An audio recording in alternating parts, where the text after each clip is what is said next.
happen. This is not a Christmas. This is not a Christmas song. This is not a Christmas. This is not a Christmas song. This is not a Christmas. This is not a Christmas song. This is not a Christmas. This is not a Christmas song. My neighbors compete to see who can put up more blinding lights. The kids all wish away the month 'cause they want presents in sight. This year had me so mad, I've been bad, got coal that is sitting under my tree. I think that my Christmas has died. This is not a Christmas. This is not a Christmas song. This is not a Christmas. This is not a Christmas song. This is not a Christmas. This is not a Christmas song. This is not a Christmas. This is not a Christmas song. When I was just a boy, Christmas brought so much joy. Couldn't wait for the presents and laughter. I couldn't sleep late at night, looking for Santa with lights. Those are the memories I still remember. Then I became a man, lost sight of who I am. But right in front of me was the answer. 'Cause on Christmas I feel joy, and I turn back to a boy. The answer is to stay young forever. This is not a Christmas. This is not a Christmas song. This is not a Christmas. This is not a Christmas song. This is not a Christmas. This is not a Christmas song. This is not a Christmas. This is not a Christmas song.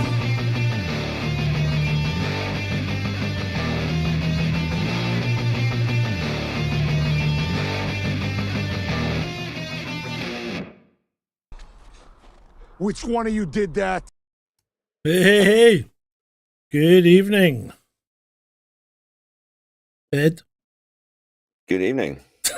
Sorry. Sorry, I was 10 seconds delayed because I was listening to the intro on YouTube. Right. I I have to get see. myself in the mood. Did that happen for you?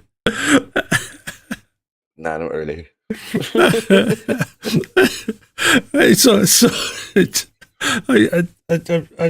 going to have to address something here that's happened in the chat already.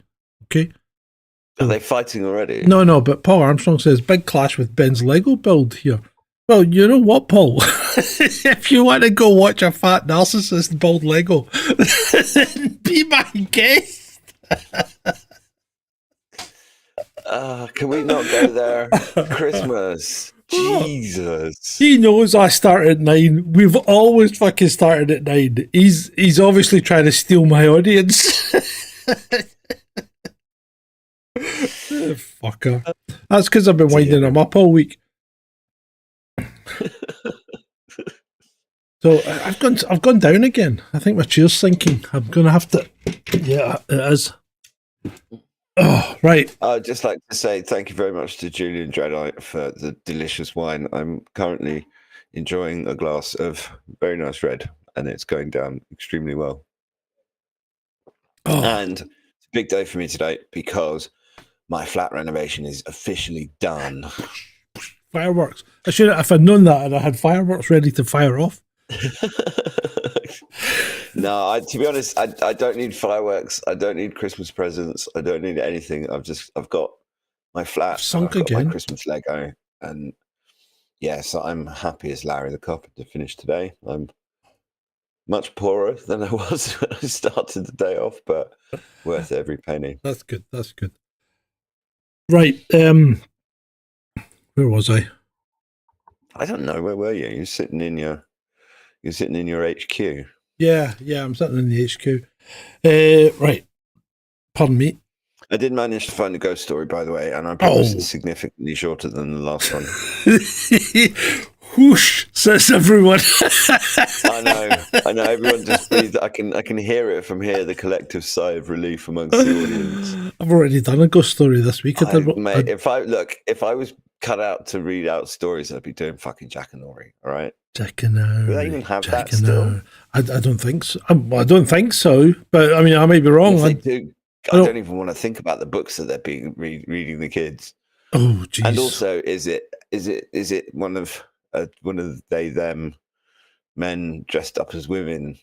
No, don't just stop this nonsense. I used to love Jack and Ori. I thought it was good. I love Jack and Ori as well. Yeah, and I think reading to kids is super important. I mean, as a parent, I think reading to your kids is probably one of the most important things you can do. Yeah, it probably is. So if you're here for a specific rabbit hole episode, then you're not going to get it tonight, because we're going to talk about a couple of things, and we're probably going to do a couple of ghost stories.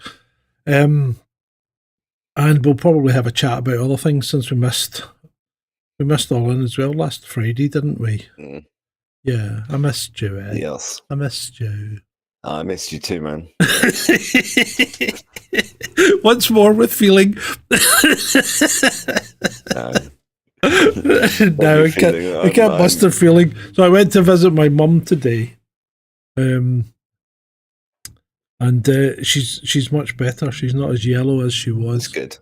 So Glad to hear it. In fact, she seems to be a fairly normal colour now. But so that is good. So anyway, right. No, that's great news. Where shall we start this evening? I tell you what. I think we've got to have like 10 seconds silence for the death of Flat Earth.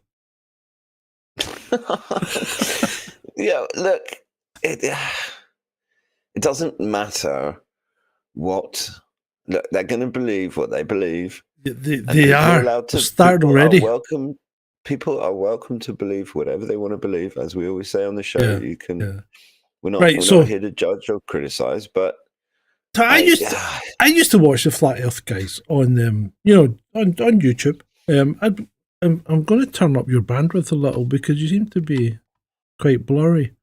Just let me tinker for a second. But as I said, I used to what would you call it? Watch the Flat Earth guys on. Let me turn you up a bit. Right, let's see if that helps. I used to watch the Flat Earth guys on YouTube, because I always find them quite entertaining, because they were quite nice chaps, and they made well, one can't say valid points, but they gave you interesting ways of looking at things on this global Earth that we inhabit. And there was always questions like, how can you see the Chicago skyline from the other side of Lake?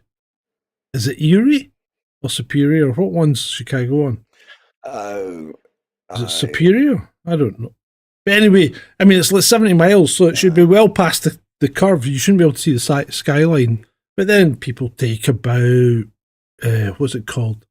Refraction and all that kind of stuff, and heat bending light rays and all this kind of nonsense. But anyway, regardless of that, they were always quite interesting and quite fun. And they did a couple of experiments, and they were kind of inconclusive. But the big thing for Flat Earth has always been there cannot be a 24-hour sun at the poles, because there's no way that can work on their map. I don't have my map. Well, you can't see my map, but you can't have a 24-hour sun at the poles. And they went to the poles. And there was a 24-hour sun. I mean, this is the first. This is the one. If I can hear a convincing explanation from a flat earther for one simple fact based on my own personal observed reality, is that when I was a kid living in Africa, when we lived in Zambia, the sun, if it's 7 o'clock in the evening in Zambia, it's dark. It doesn't matter what time of the year. Yeah, because you're near the equator, aren't you?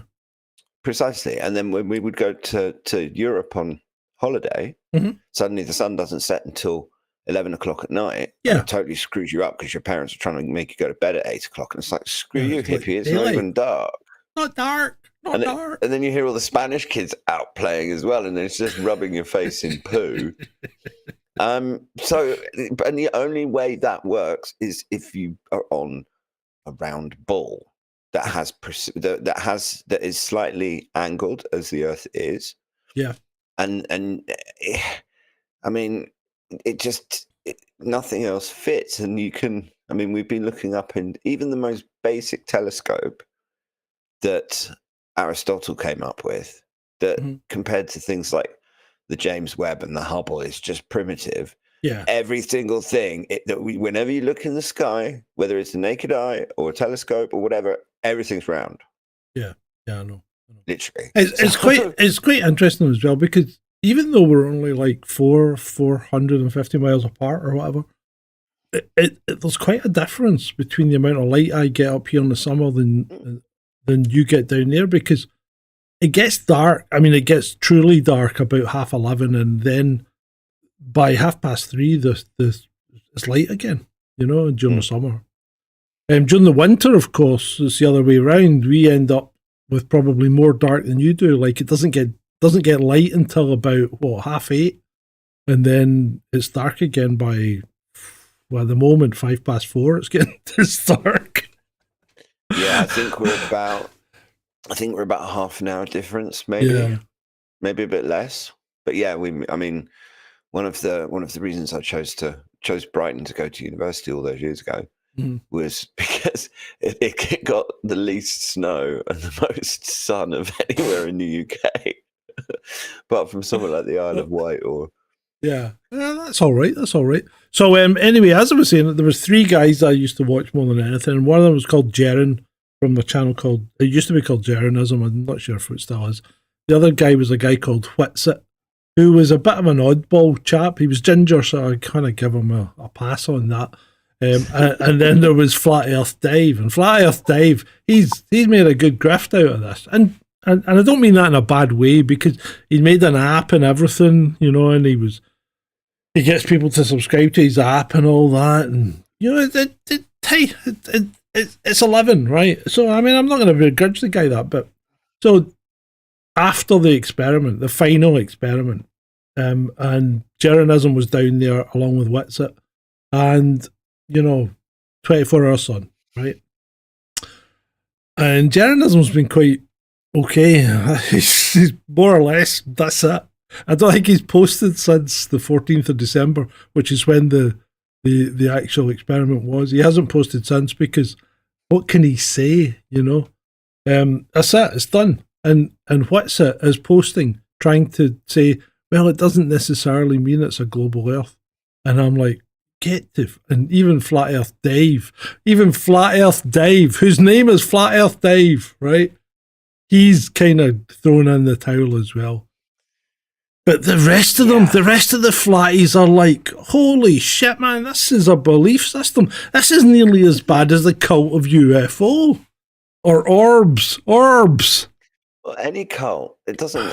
Once people stop thinking beyond a particular framework that they've come up with, like UFOs, or Freemasons, or any one of the number of rabbit holes out there, where you have a few rabbit hole guardians that refuse to go into any other rabbit holes, and have decided that their rabbit hole is the one that explains everything.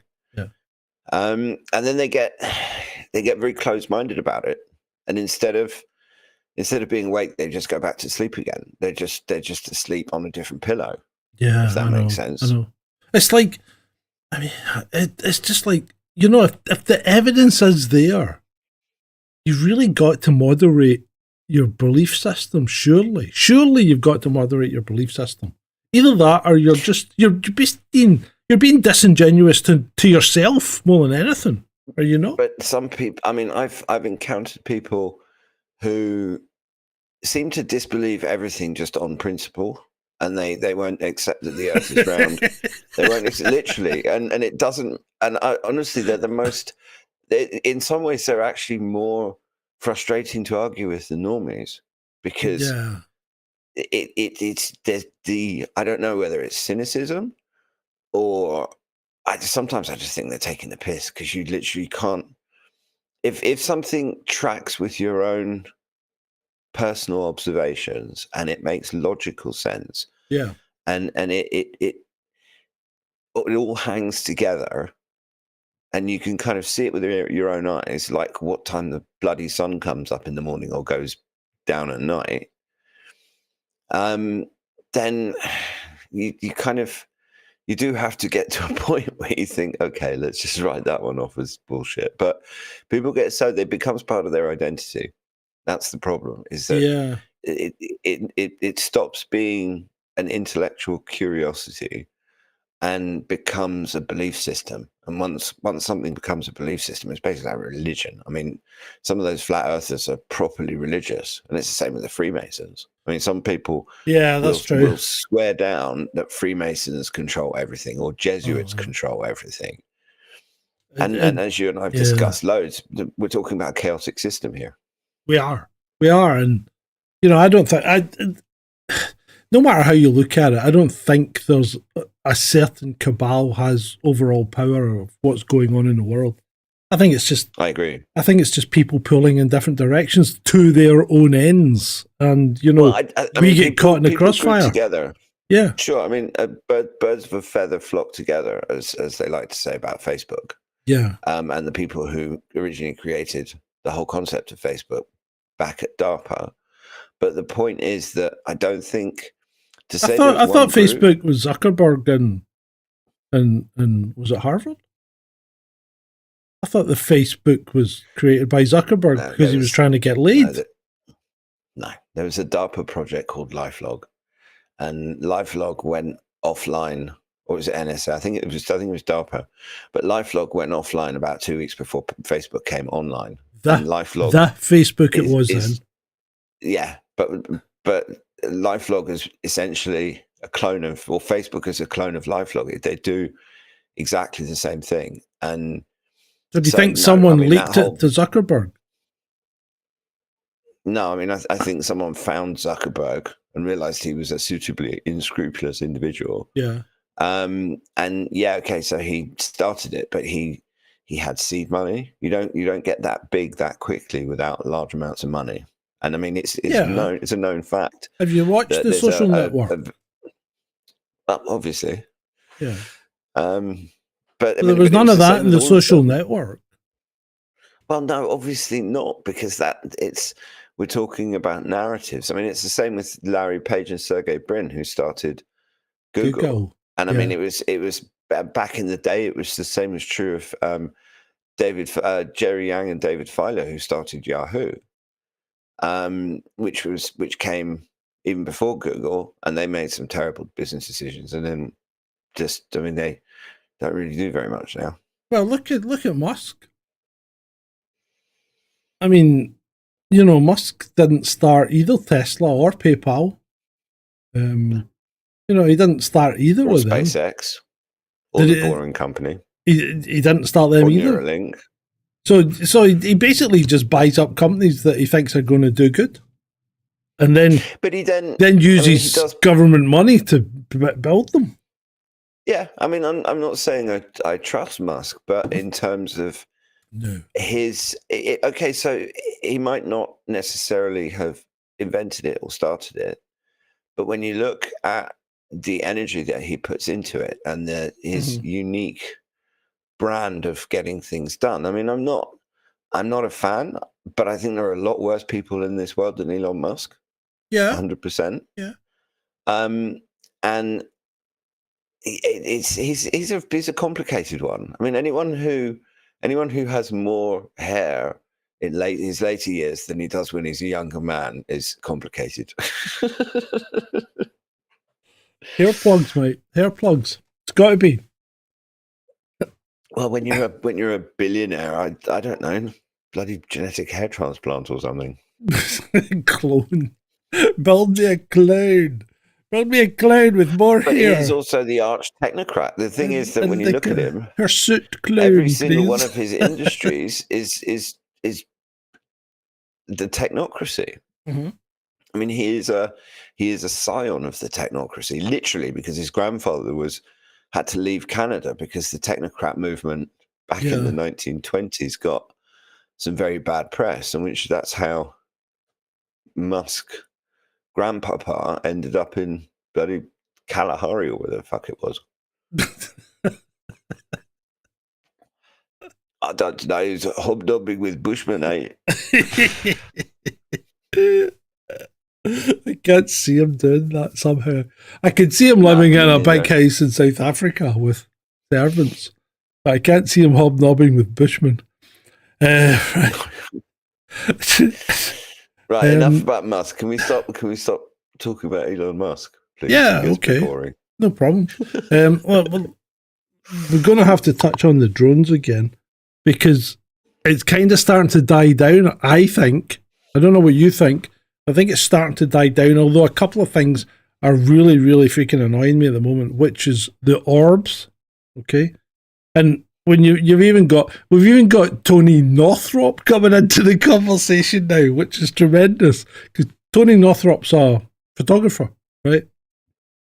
I mean, is that like Northrop Grumman Aerospace? Yeah, but he's nothing to do with him. Obviously not. I was just wondering if it's the family. I don't think so. He stays in New England, so I'm not sure. I doubt it. But anyway, Northrop's in it because he's pointing out that what you're seeing is what they call bokeh, when an aperture is really extended to its maximum and the thing's out of focus. And it was like the other day, you could see them, because some cameras have got triangular apertures, right? Some cheap cameras. And you could see one that had been filmed on a cheap phone camera. It was a triangle, And then you get other ones that are hexagons. And then you get ones that are nearly circular. They're good cameras. They're really high. These are just the same hoaxer videos that we've been seeing for decades. Yeah, and it's exactly, you're right, mate. It's exactly that. We've been seeing this shit for decades and nothing's come of it. The thing is that to me, it's a massive distraction. They're essentially trying to occupy from the fact that Ukraine is catastrophically losing. But you can't distract from these things. See, this is the thing that gets me, right? Because Ukraine's going to go down the tubes. You can't distract from it. No, but if the BBC aren't talking about it, as far as the normies are concerned, it ain't happening. Well, then it's not a distraction. It's just an ignoring. Look at when we went from COVID to Ukraine, and suddenly overnight, all of the bleating people stopped bleating about COVID, and suddenly started bleating about Ukraine, and they were wrapping themselves up in the Ukrainian flag and buying Vlandels. But some of those people are still bleating about COVID. Well, yeah, because I'm sure there's some people wearing Ukrainian flag masks in their car on their own. Still a freaking Ukrainian flag flying over the local town hall here. Well, I personally think, I've heard various commentators say it, including people like Alexander Mercouris and Lawrence Wilkerson, that we've basically got another month of P2P, and he's trying to bollocks up everything he can possibly bollocks up for Trump, and to make life as difficult for Trump as possible, just out of pure spite. Literally, it's just he's going to cut America's nose off despite Donald Trump's face. Yeah, probably. But I think something big is going to happen, and I don't know. Maybe some sort of Christmas Day massacre, something that basically gets everyone so kind of riled up that they're actually prepared to support some sort of, sending European troops to the meat grinder in Ukraine, where Mr. Orezhnik is just going to vaporize all of them. The whole thing's insane. It's just they're not. Just don't even get me started. Right, this is not an all-in. Let's talk about something. Let's go to the chat briefly. So Beeson Tape says he watched James Fox's new documentary, The Program, last night. So did I. Have you seen it? No. I would say I wouldn't talk about it because I might spoil it, right? But there's no spoilers in it. Because one, he doesn't give you any evidence, right? Two, there's nothing freaking new in it. Nothing new at all. And apart from this guy, Jason, well, even he's not new. Jason Sands, the alien hitman, who said the government made him kill aliens. Oh, fuck off. Yeah. As if, look, I'm not discounting the possibility that we have people trained by the government to murder ET. I mean, they're good at one of the few things the government's actually getting good at is murdering things. So apparently this But guy, honestly, he's not going to get onto YouTube or Netflix or anywhere else. The Scottish, there was a Scottish part in it, was the Calvin photograph, right? But the witnesses where their accents were awful. They did nothing but swear, right? I mean, it sounded like me, except worse, much worse. And this guy was like the coarsest, really vulgar. What was he? Some kind of chef. Some kind of chef. He was a witness, to this Calvin photograph where a fighter jet was chasing a UFO. It's awful, absolutely awful. It's not worth watching. And don't pay for it, people. Don't pay for it, because it's just not worth it. I wouldn't pay for it. I mean, unfortunately, there's an awful lot of social media engagement farming, which is, I think, potentially what's behind a lot of this the drone stuff, particularly. And that's not to say that I don't think that there are craft flying around in the sky that we can't explain, or objects flying around in the sky that we can't explain. But to leap to aliens is a massive leap. For me, the dead giveaway is when it gets massively hyped by the mainstream media. Yeah, because if they're talking about it, then that means that the powers that be want people thinking and talking about drones and aliens, which means that their attention is occupied in one place, which is sleight of hand. It's how a lot of magicians work. Most magicians work. You keep people's eyes on one hand, and the other hand is busy doing something else. Yeah, it's on Apple TV, I think, Paul. The program. You haven't sold it to me. I'm not even going to waste my time. Oh no, I wouldn't bother, mate. Really, it's freaking awful. I mean, beats and tapes. I love a good rabbit hole. But that's. They interviewed Gary McKinnon, for fuck's sake. Gary McKinnon. They trotted him out again. There's just nothing in it. There's nothing in it. I made a comment on Twitter a few weeks ago because I'd watched his other documentary from about 5 years ago called The Phenomenon. And I said, this was awful. It was just him wandering about Brazil, right? Talking to people that didn't want to talk to him. In fact, some guy threatened to shoot him if he didn't go off his land, right? And it was just awful, absolutely awful. And we had a guy take him to a field and say, that's where it happened.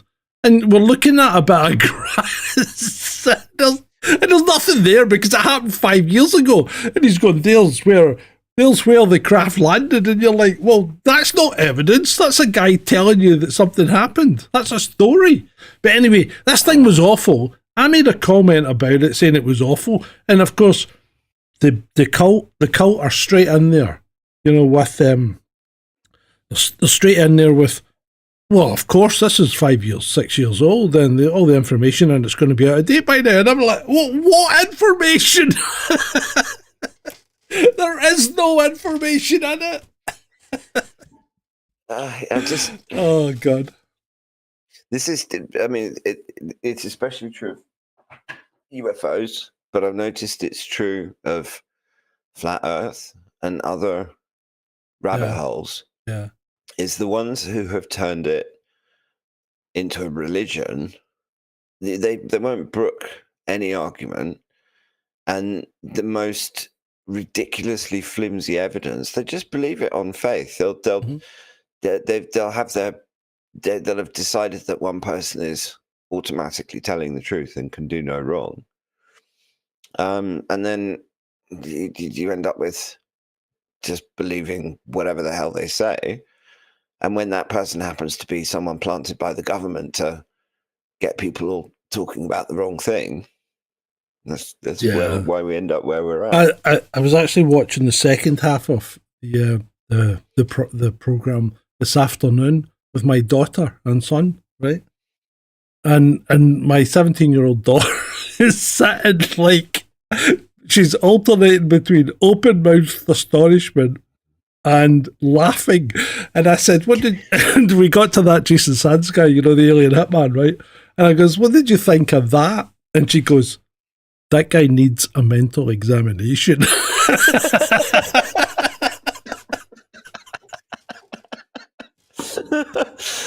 Oh, dear. I gotta give it to her. She's not wrong. Well, kids are smart.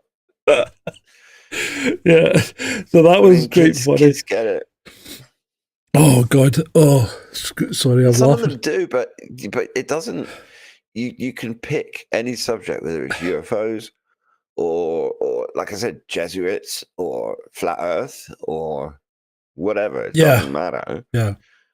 The people who've completely bought into it they will not brook any arguments to the contrary. And if you start disagreeing with them, then suddenly you're a shill and you're controlled opposition. Or Yep. You are.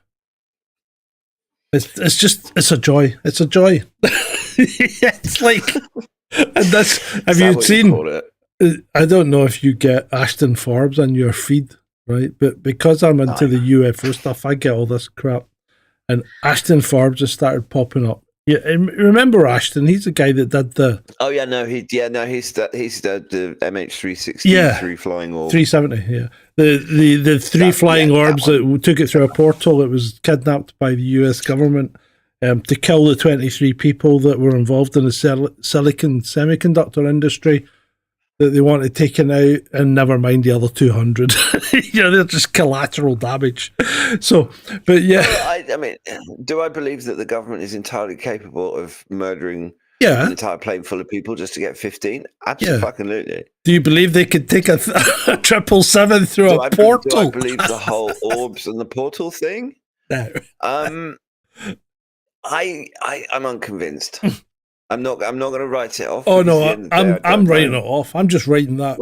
I'm writing it off straight away because there's no way you could generate that kind of energy and not be noticed. I mean, you're talking the power of a sun. That's what you'd need. People are going to notice it. Physics that we don't know about. Yeah. Okay. Right, moving on. So anyway, yeah. So Ashton has been bouncing around like a freaking idiot, extolling the benefits of Hal Puthoff, who, to me, is a crackpot. I mean, the guy's a crackpot. He comes up, he was on the program as well, so he's a physicist. Is he a physicist? But anyway, Hal Puthoff turns up in the program and says, "Yeah, we've got this, we've got that, we've got this." And it's like, could you show us it? No. No, I can't show you that material. Do you have that? If I went to your lab. No, he didn't even say that. He didn't even say that. He goes, Fox goes to him, if I went to your lab, would I be able to see this material? Right? And Puthoff goes, "I'm saying nothing." The whole thing's a fucking LARP. That's what it is. It's a live action roleplay. These guys have lost it. They've all lost it. I'm convinced of it. I can't get anything out of you that makes sense. And these orbs that are like Venus through a long lens or planets through a long, you know how they do that stupid, you know, they look like that through a long unfocused lens. That's all they are. And everybody's saying that's what it is. And these people are, no, these are orbs. They're living plasmoids. Non-human intelligent plasmoids. I can't take it. If it's just one video, the thing is that if this was possible and if this was a technique that was useful to whoever for getting rid of things, you would see, apart from anything else, you would see more of it. Yeah. It wouldn't just be that one video. That's what I personally think. Oh, but at the same time, sorry. I'm not. I was just going to say I'm not necessarily quite as cynical as you are, in the sense that I'm just going to completely write it off. Yeah. I mean, I need to see more proof. I mean, it's extraordinary claims and require extraordinary evidence, mate, don't they? Absolutely. So anyway, back to the program. My son, as I said, he was there watching it as well, and they showed a couple of clips with UFOs going past the aircraft, right? And they're good, high quality clips. And you see this aircraft flying along, and the next thing, whoosh, this thing comes by, and of course you can see it coming by, and I'm not saying anything, and Sean's like, he's like the meme. He's going, he's got the hand up, and he's going, "That's a balloon." It was a Mylar balloon. You can see it as plain as day. They even slowed it down, and you can see, you know how the light will reflect off one side, giving you a specular highlight, and the other side will be in shadow and make it look. It was a freaking balloon. Just incredible, absolutely incredible. Oh, but so many of them are. That's one of the big problems with the whole UFO rabbit hole, is that there is so much fakery out there. Mm-hmm. But it's always been like that. I mean, this goes back to the crude film footage from the 60s and 70s, where someone's just got like a frisbee or something and tied a string to it and then dangling it around. There was something in that documentary that looked like that as well, because my daughter's going, "That's on a string." But it's the same with the alien autopsy videos. I mean, the big thing in the 90s, which is the decade of the X-Files, don't forget. Exactly. With things like alien autopsy videos and Skinny Bob and all that. Yeah. Absolutely. And it's just, I mean, that the alien autopsy video that I'm thinking about is so blatantly fake. Oh yeah. It's clearly made of rubber. Yeah. Or latex or something. Yeah. And again, it was the same thing, because back in the day, it would be selling VHS videotapes, and they'd put adverts in these conspiracy magazines with genuine alien autopsy footage. I remember seeing them. $25 plus postage and packing. I remember seeing. Do you remember Focus magazine? Before it was the BBC that used to publish it, it was called Focus magazine. They used to have adverts for things like alien autopsy videos in the back. Absolutely incredible. And it's, I mean, the same. The only thing that's really changed over the years is the technology, and people are now engagement farming. And I mean, because if you can get yourself a big Twitter account, you can get a lot of engagement. I mean, some of those blue tick accounts are making a large amount of money. I don't. How did they get the followers? I just can't seem to get followers. You have to be chosen by the mask. I think you do, and I think there's something about selling your soul, to the devil. I think you've got to sell your soul. I think what you've got to do is you've got to go all in on the bullshit. I mean, it's like, and this is the ones I can't get. You get these people that do the UFO stuff, like called Tupacabra, right? And Red Panda Koala, right? And I'm thinking, these are grown fucking men that have named themselves Red Panda Koala, and all they do is publish shit. Fucking men that wear high heels and try and get into. Well, yeah. But these people are just posting shit post after shit post after shit post, and making they get the engagement. Of course they do, because it's shit posting, and they get stacks of engagement. And the problem is, when you're trying to be, and this is my problem. I'm too fucking reasonable. I'm looking for reason. And if I just said, "Oh fuck it, just jump on the bandwagon and ride that bandwagon right into town," I'm telling you, if you did that, I think you could be. I mean, look at that post I made on Twitter with the TIE fighter. Well, I didn't make it. Someone else made that post. Did I see that one? Did I like it? Right. So the the post was a downed Russian TIE fighter on the motorway near Kiev. Yeah, right? I remember that one. Right. So I posted that. It was a Sony advert for Star Wars made for Spain, I think, right? Or German. It was a German one. It was a Sony Germany advert for Star Wars, okay? It was a crashed Russian TIE fighter on an autobahn in the snow. And the amount of fucking engagement I got for that, over 1 million views, right? Or was it over 1 million likes? It was something mental, right? Some of the replies were hilarious. Like, you would get, I don't think it's snowing in Kiev right now. So this can't be accurate. And then you'd have other people saying, that's a German radio station. I think that's an I think that's the A3 autobahn that downed Russian fighters on. And there's 2 fucking stormtroopers standing beside it. And I'm like, it's a fucking parody. But see, if you did that, if you do that kind of shit, you get view after view after view. That's how to make money. But can you live with yourself? That's the problem. I can't do it. I just can't. My moral compass does not allow me to do that kind of shit. I mean, it's like the aerial school. It's like the aerial school thing, right? I don't know if you watched it yet, right? I still think you'd be interested in it, but I don't know if you've watched it, but I haven't had time. I'll get to it. I can't bring myself to say it's definite, but I cannot say it's not I can't say it didn't happen, right? And I can't give you, spoiler, I can't give you an explanation for it, right? This sits well with me. Something happened. And either 61 kids are fucking telling a lie to this very day, right? Because only one of them ever came forward and said, no, I made it up. But none of his pals backed him up. Not one of the other 61 kids backed him up. The one kid said he made it up.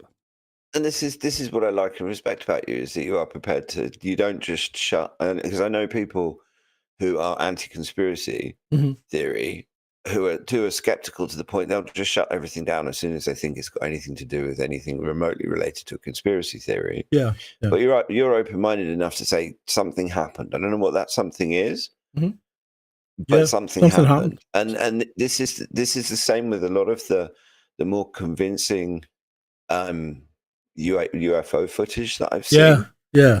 And some of the more convincing stories, like those 2 guys that were abducted at the same time, and then when the police put them both in the room together and recorded them, they were literally just talking about it was like whatever it was, they genuinely believed that they experienced that.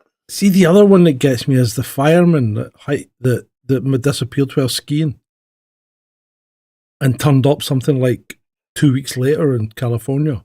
He was skiing in Vermont or something like that. That's a weird one. Because he was wearing the same clothes. Yeah. Well, this is the thing, that there are weird, unexplained things that happen, and they're fun to investigate. That's why we do the show. That's why you're interested in that stuff, and why I'm interested in that stuff. Yeah. But at the same time, you do have to maintain some rational logic, because otherwise you're not getting to the truth. You're just creating another belief system. Indeed you are. Right. Have you got your story? I have got my story. Right. You go with your story. You go first. Okay. And I promise it's not another Lovecraftian nightmare. I'm going to mute my... In fact, I should probably make you full screen for this. Let me see if I can. And I'll try and make it a little bit interesting. Just give me a second while I muck about with this. Ed, there you go. Ed, you are full screen. Oh God, it's big me. It's big Ed. I'm really sorry if you're watching this on a big TV, because this can't be fun. Right, the campfire encounter. It was a chilly autumn evening in the Pine Barrens of New Jersey. A group of friends, eager for adventure, decided to camp in this vast, mysterious wilderness known for its tales of the Jersey Devil. Around their crackling campfire, they shared ghost stories, their laughter mingling with the whispers of the wind through the trees. As the night deepened, the stories grew quieter, and the group huddled closer to the fire. Suddenly, a rustling sound came from the bushes nearby. They all turned, expecting perhaps a deer or a raccoon or something else, but what they saw made their blood run cold. There, at the edge of the firelight, stood a creature unlike any they'd seen before. It was tall, at least 7 feet, with a body that seemed a bizarre mix of a kangaroo and a goat. Its head was crowned with thorns, its wings spread like those of a giant bat, and its eyes glowed with an unnatural light. The creature let out a scream, a high-pitched, bone-chilling sound that echoed through the woods. The campers froze in terror. Then, as quickly as it appeared, the creature vanished into the darkness, leaving behind only the imprint of its hoofed feet in the soft earth. The group sat in stunned silence. The fire now seemed like a small, frail barrier against the unknown. The next morning, they found those tracks leading away from their campsite, deep into the forest where no human dared to tread often. They packed up quickly, leaving with a story they'd tell for years. One of the night they encountered the Jersey Devil, a legend come to life. Whether it was a trick of the light or something more, they left with a newfound respect for the tales of cryptids, and a story that would keep them and anyone who listened up all night. This tale, oh, there you go. That's it. That's basically New Jersey Devil folklore story that I found. Jersey I promised Devil. it wasn't too long. It wasn't too long at all. That's strange because I'm going to give you a drone story as a ghost story. Oh, you're so obsessed with drones. Well, of course I am. Of course I am. It's my reason. It's my raison d'etre, as they say. God. Right. Okay. I'll make myself big screen. I'll shut down Big Ed. There we go. Myself big screen. Right. Here we go. Shall I start? Right. It was Christmas Eve, and the small town of Evergreen Falls was blanketed in a thick layer of snow. The streets were empty, save for the occasional flurry of snowflakes dancing in the glow of the streetlights. John Winters, a retired Air Force pilot turned drone enthusiast, sat in his living room tinkering with his latest creation, a state-of-the-art quadcopter equipped with night vision and thermal imaging capabilities. As the clock struck midnight, John decided to take his drone for a test flight, as you would. He bundled up in his warmest coat and stepped out into the frigid night air. The silence was eerie, broken only by the soft crunch of snow beneath his boots. He set up his control station on the front porch and launched the drone into the air.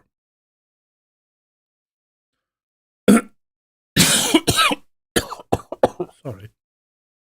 The quadcopter hummed softly as it ascended, its LED lights blinking in the darkness. John manoeuvred it skillfully, guiding it over the rooftops of his sleeping neighbours. Through the drone's camera feed, he could see the town from a bird's eye view. A picturesque winter wonderland, blanketed in snow, glinting in the dark light from the moon. As John was about to bring the drone back home, something on the screen caught his eye. A strange pulsating light. It appeared in the distance, hovering over the old Blackwood Manor at the edge of town. Intrigued, John directed the drone towards the phenomenon. As the quadcopter approached, the light grew more intense. It was unlike anything John had ever seen. A swirling vortex of colours that seemed to defy the laws of physics. He switched to thermal imaging, but the readout made no sense. The object appeared to be simultaneously hot and cold. Suddenly, the drone's controls went haywire. The screen flickered, and static filled the audio feed. John frantically tried to regain control, but it was too late. The drone plummeted from the sky, disappearing into the grounds of Blackwood Manor. Excuse me. Determined to retrieve his expensive equipment, John trudged through the snow towards the old mansion. As he approached, he couldn't shake the feeling that he was being watched. The windows of the decrepit building seemed to follow his every move.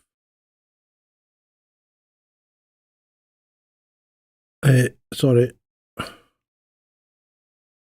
my apologies.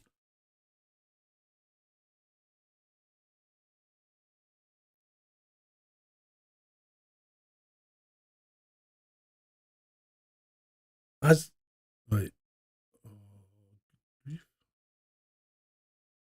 Yeah. I've just lost them. I've just lost my place.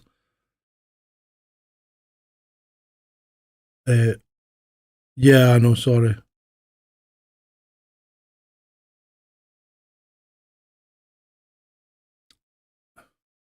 Yeah, I know. As he approached the mansion, he got the feeling that he was being watched. The windows of the decrepit building seemed to follow his every move. The front door creaked open at his touch, as if inviting him in. The interior was dark and musty, filled with cobwebs and decades of dust. John's flashlight beam danced across peeling wallpaper and antique furniture draped in white sheets. As he searched for his drone, John heard a faint whirring sound coming from upstairs. He climbed the creaking staircase, his heart pounding in his chest. The noise led him to a room at the end of the hall, the old nursery. John pushed open the door, and what he saw made his blood run cold. His drone was there, hovering in the centre of the room. But it wasn't alone. Surrounding it were translucent figures, children in old-fashioned clothes, their faces a mixture of curiosity and mischief. One of the spectral children turned to John, its hollow eyes boring into his very soul. In a voice that sounded like rustling leaves, it spoke. "You shouldn't have come here, mister. This is our playground now." John stumbled backwards, his mind reeling. The drone suddenly sprang to life, its propellers whirring at an impossible speed. It began to chase him, guided by the ghostly children's laughter.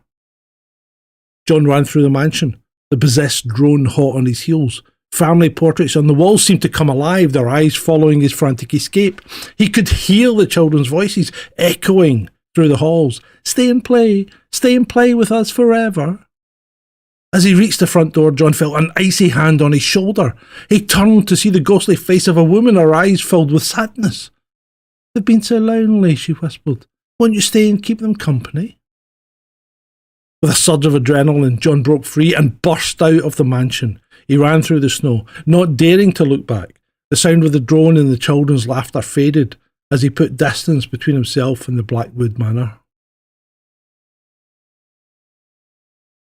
When John finally reached his home, he collapsed on the porch, gasping for air. As his racing heart slowed, he looked back towards the old mansion. In the distance, he could see his drone hovering over Blackwood Manor, its lights blinking in an odd pattern, almost like a message. From that night on, John never flew his drones again. But every Christmas Eve, he would see strange lights in the sky over Blackwood Manor, accompanied by the faint sound of children's laughter, carried on the winter wind. The residents of Evergreen Falls soon began to whisper about the unusual occurrences. Some claimed to have seen unidentified objects performing impossible manoeuvres above the old mansion. Others reported hearing the buzzing of drones and childish giggles when no one was around. As the years passed, Blackwood Manor became known as the most haunted house in town. Thrill seekers and paranormal investigators flocked to Evergreen Falls, hoping to catch a glimpse of the spectral children or the ghostly drone. But John Winters knew the truth. Every Christmas Eve he would sit on his porch, watching the lights dance over Blackwood Manor, remembering the night he learned that some mysteries are better left unsolved, and some playmates are best left alone. In Evergreen Falls, a line between the living and the dead, between technology and the supernatural, had blurred, and on quiet winter nights when the snow falls thick and the wind whispers through the trees, some say you can still hear the hum of a drone and the laughter of children who never grow old, playing their eternal game in the sky above Blackwood Manor. Thank you. Oh, that he always does.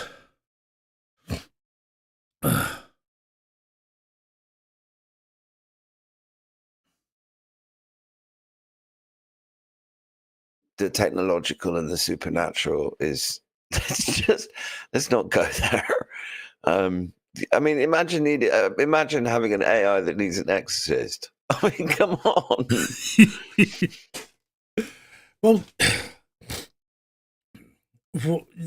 we're going to get back into this question then of what is consciousness.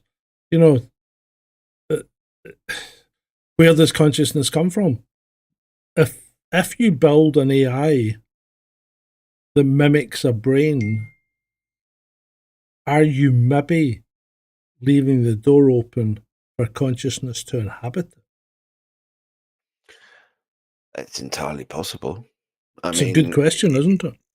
Absolutely. It's a very good question. I think and also whether an artificial brain could become a nexus of consciousness in itself. For example, in the Matrix universe, the story is that humans created AI, and then AI created this entire race of machines that essentially build themselves, and they're all connected somehow to the source, and they're all conscious in their own way, and they have their own functions.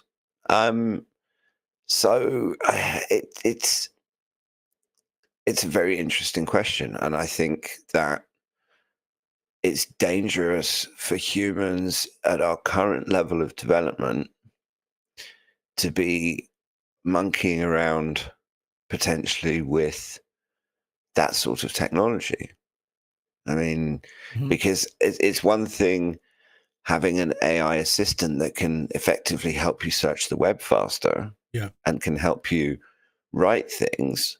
And it's a whole nother kettle of fish connecting some super powerful computers to a weapon system that starts picking targets and taking those targets out because it deems them a threat based on whatever fucking logic it's been programmed with. And it's that old analogy about technology that you can use a hammer to build a house, or to help your neighbor build a house, or you can use a hammer to batter your neighbor's brains in and take his house. And AI is just the next evolution of human tools. Excuse me a second. When did this analogy ever come up before? Well, I'd never heard that one. Well, I've just made it up. You're allowed to look. You made it up. That's fine. So it's not an old analogy. Your analogy, right? That's cool. You did. You said it was that old analogy, and I'm thinking it was at least a minute or two old. In your head, it was, but until you articulated it, no one had ever heard that before. Anyway, carry on. Hey, kudos to you. You made up an analogy. That's great, right? We'll give you that one. Well, I just think that some of these boffins who are creating all this technology actually need to watch a few more dystopian sci-fi films and not end up becoming the bloody evil thing that they've seen try and take over the world. Well, that's a very good point, Ed, and it leads on to has philosophy become too divorced from physics? Yes, and from science, because I think some kind of understanding of philosophy and ethics in particular, right, needs to be applied when you think about the possibilities of the things that scientists might do. And surely the best people to be in the position to oversee that would be the people making the things, which would be the scientists. So I think we need to go back to the philosopher-scientist, which is how it used to be, 100 years ago. I think part of the problem is academia, because it's become so atomized. And you have, and it's the same with medicine. So segregated as well, yeah. Absolutely, but it's, and I mean, I never go and see doctors, but my ex was constantly in and out of hospital. I mean, she was having an affair with a doctor. Well, no, because I used to go to bloody appointments with her, and part of the issue, say with the health system, is that you have doctors who specialize in Mhm. lungs and throats, and others who Yeah. specialize in liver and kidneys and backs and everything else. Yeah. But the system, and the way the system works is they all give you different medication, and none of them talk to each other. Yeah. Yeah. And if you're a And there's surgeon, everything needs to be cut out. yeah, I mean, it's this. There's a lot to be said for a generalist, because you can have specific views, but where a generalist doesn't necessarily know masses and masses about one thing, but they know quite a bit about a lot of different things, and then they have the ability to tie it together. I mean, it's like if I'm in pain for some reason, I'll go to my osteopath before I go to the doctor. And so far in my life, 10 times out of 10, the osteopath has identified the problem, which is always muscular. Mhm. And it's like you can pull a muscle inside your chest and feel like you're having a heart attack, for example. Um, and an osteopath looks at how the whole body works, how it all connects to the spine, because that's where they start. They start with the spine and they go out from there.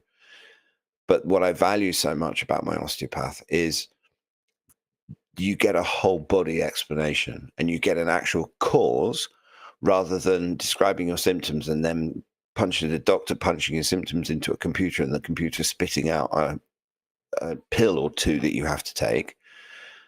Which the way the NHS works Yeah. is you go to the doctor because you're in pain. So the doctor gives you a painkiller, but the painkiller has side effects.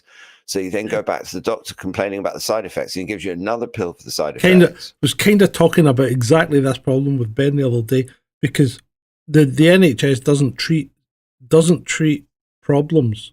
It treats the symptoms. There's no money in treating the problem. Well, yeah, because a patient cured is a patient lost.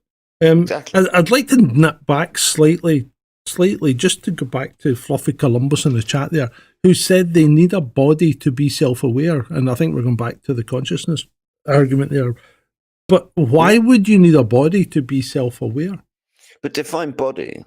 Well, this is what I'm interested in. I mean, if you have a suitably, the thing is that ultimately human beings are, our flesh meat sack is essentially a biological computer, a highly sophisticated, powerful biological computer connected to a limbic system and an endocrine system and a muscular skeletal system. Even breaking it down even simpler than that, you're right. It's a biological computer connected to a bunch of sensors. That's it. So why do you need a body? Because if you connect the right sensors to the right computer, you're effectively mimicking a body, aren't you? But that's one of the questions that I have about consciousness relates to memory. So if consciousness is a field, and traditional science tells us that memories are when neurons are created and connect together, how does that link to this idea that that the consciousness itself is a field? Is it like some sort of, if we're talking in simple computer terms, is it like some sort of backup, or is a local copy of the consciousness stored that runs at the same time? Or I don't know. I find the whole thing fascinating, because how does the human brain, when memories are created, they can actually, they've worked out ways to see neurons forming and stuff. And so we know roughly, we don't know how the brain works, but there are individual components of the brain that we understand a little bit. And so when the neurons in the brain form a new memory, that memory becomes integrated into the consciousness, because obviously you can remember stuff. And if we're universal conscious, then theoretically, everything that we've ever experienced in however many lives we've had is somewhere in the field. It's just not in our immediate consciousness. So does the consciousness get broken off for a while and put into the meat sack and then goes back to the field with its kind of memories and stuff? Or is your consciousness downloaded like like being linked to Starlink, right? Your consciousness Yeah, no, is it real time? Yeah, well, that isn't my point. Is it real time, and are you continually moving around in response to your consciousness that's there and linked? And then when something like an anesthetic is introduced, that turns the link off. Because getting an anesthetic is not like going to sleep, right? Have you ever had a general anesthetic? Once when I was very, very, very young. Yeah, but you probably don't remember it then. But I don't remember the general. I mean, I remember being in hospital. I had a general anaesthetic when they burnt that letter C into my chest. But yeah, so did you not need one when they tattooed 666 onto your fucking head? No, I didn't need one for that.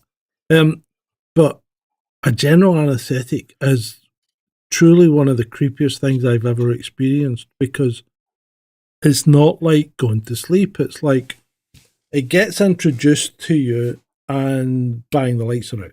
Lights are out, right? But there's nothing there. There's no dreaming or anything, because you're off and then you're back on, right?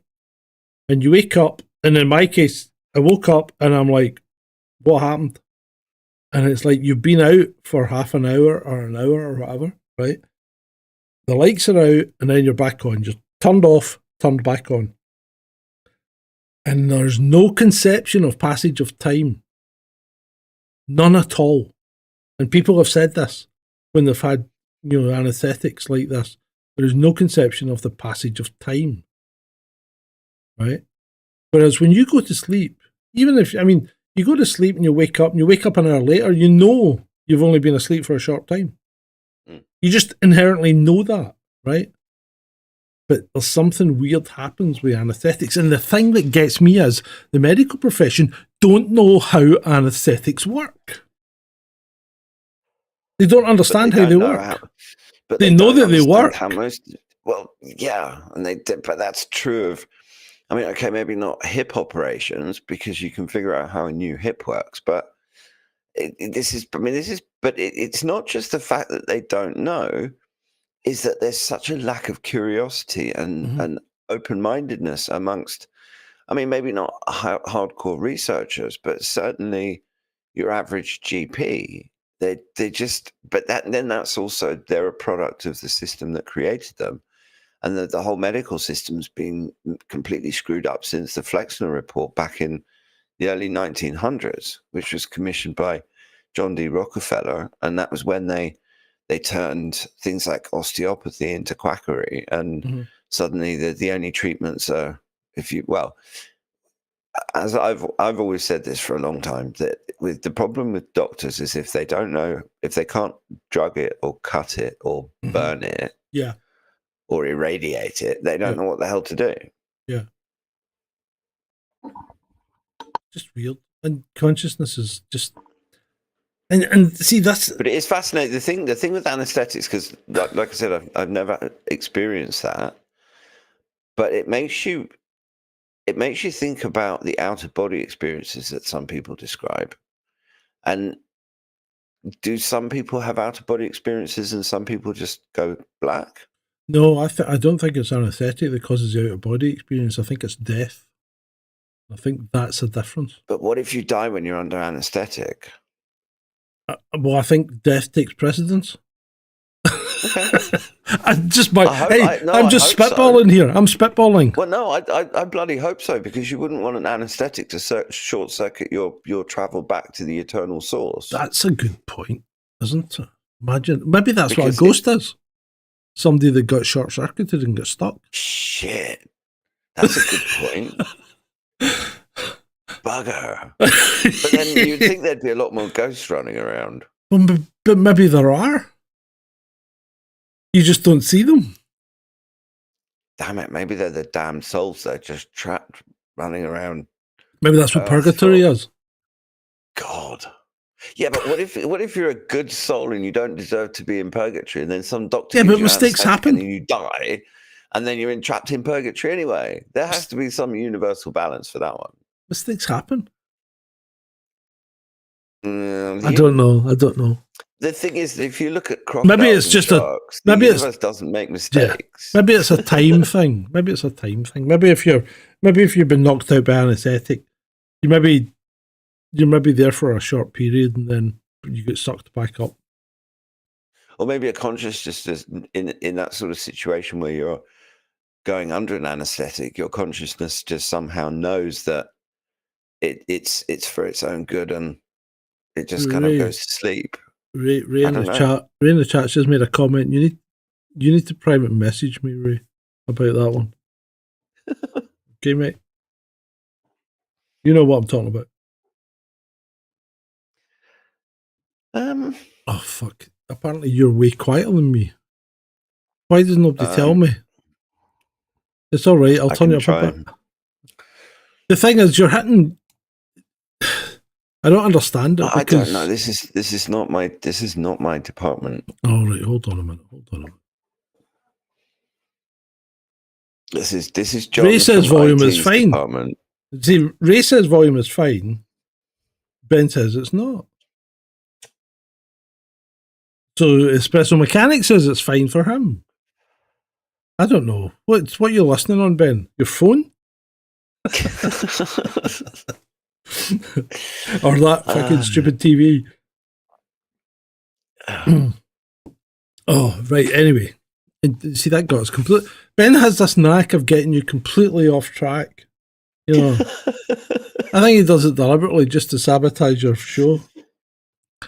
Where were we? We were talking about ghosts. Yeah. I don't know. It's a difficult one, isn't it? It really is. Well, absolutely, because there are people who will swear down that they've seen them and that that the ghost has like knocked things over, and at the same time there are those. I mean, not my last girlfriend, but the one before that was absolutely obsessed with those ghost hunter shows. Oh yeah. Where they can be funny though. Check your settings and see if video has turned down your microphone. Remember, okay. Just click on your audio settings and check your microphone input level.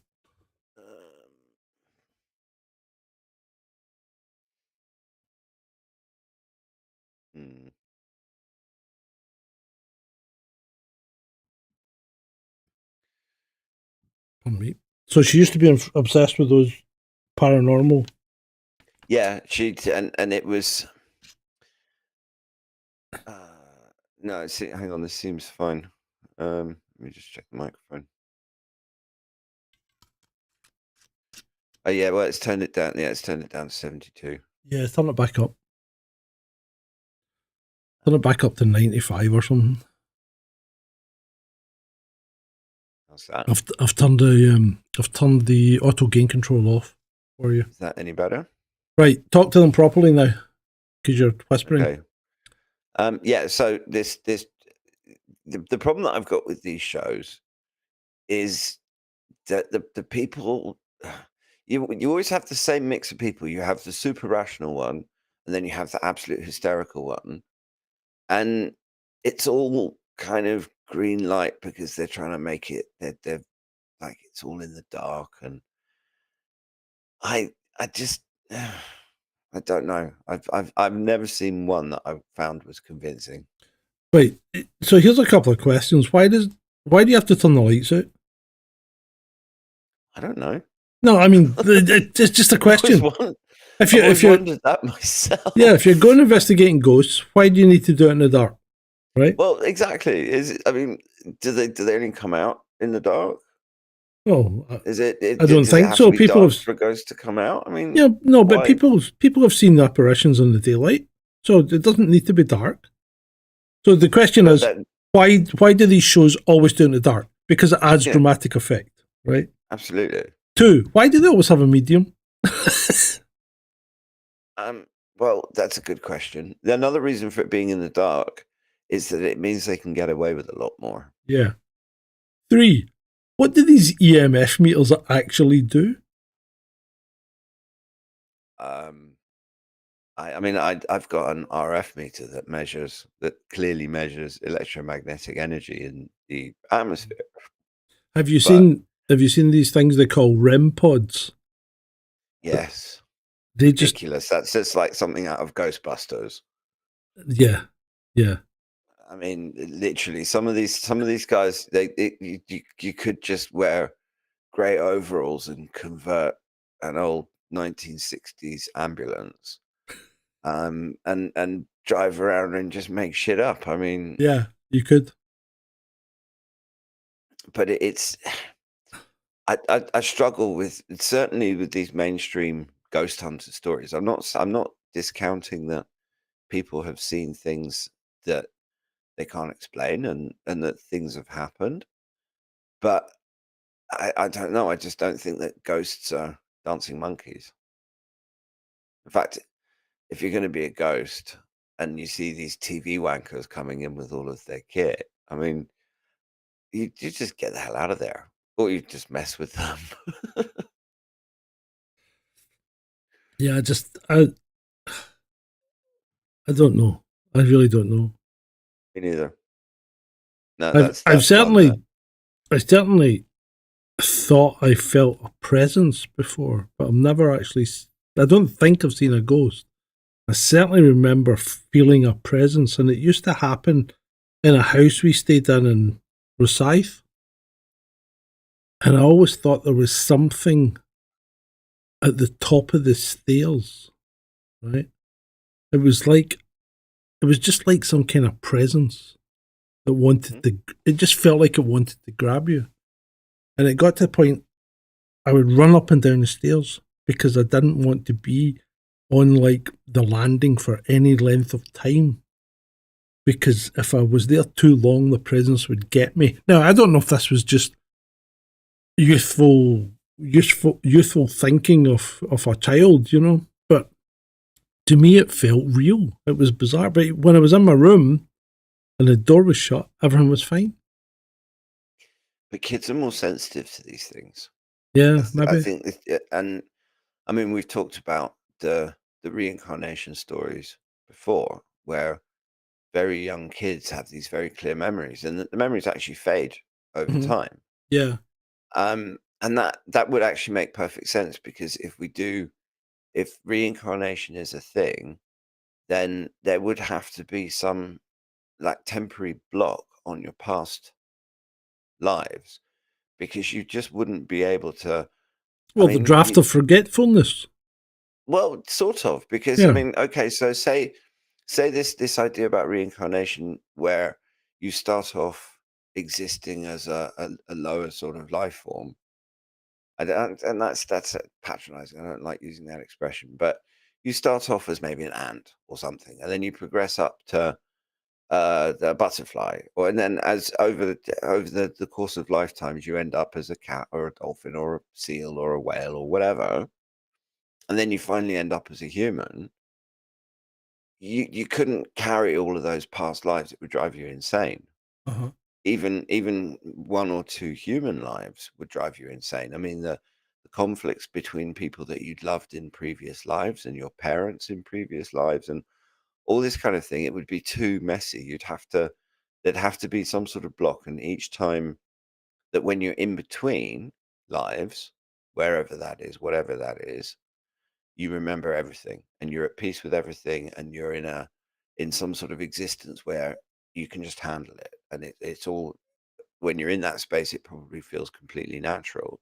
But then when Yeah. you choose to go into your next life, you have a brief period where you remember it. And then because it's almost like the consciousness is maybe downloaded into the body and then uploaded again with all the new memories or something. I don't know. Do we think that consciousness is is it like you were saying earlier? Is it the equivalent of some sort of Starlink signal Hmm. that is constantly going? It's like those droids in the what is it? Attack of the Clones, the Star Wars movie, the really shit one. Right. Um, You'll need to narrow it down a bit.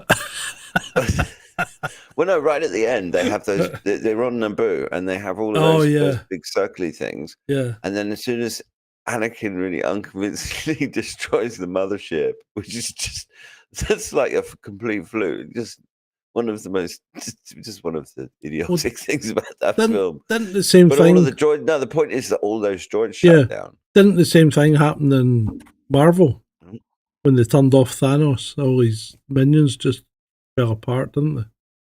Yeah, Yeah. So Thanos absolutely. Or in Thanos Lord must of the have been Rings, sending where, out a signal that controlled all his minions. That's weird. Mhm. Yeah.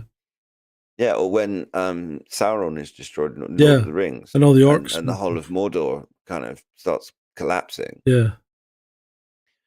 But is that how consciousness works, or is it a download? Is it something where your consciousness is downloaded? But then how would that explain the kids who can remember past lives? Because if it's is it what aspect of consciousness ends up in the human form, Yeah, I and think what aspect? I mean, is there a piece that stays behind? no, I think the how kids remember past lives has got to be a kind of bleed through from your past life that's coming down the link. I don't think it's It must. yeah, it's got to be. I mean, the stories that I've seen, and actually listening to those kids talking on video and actually being able to see them, Yeah. it's so convincing. You can't, and there's just literally no logical explanation. There's no way that they would know the information that they know.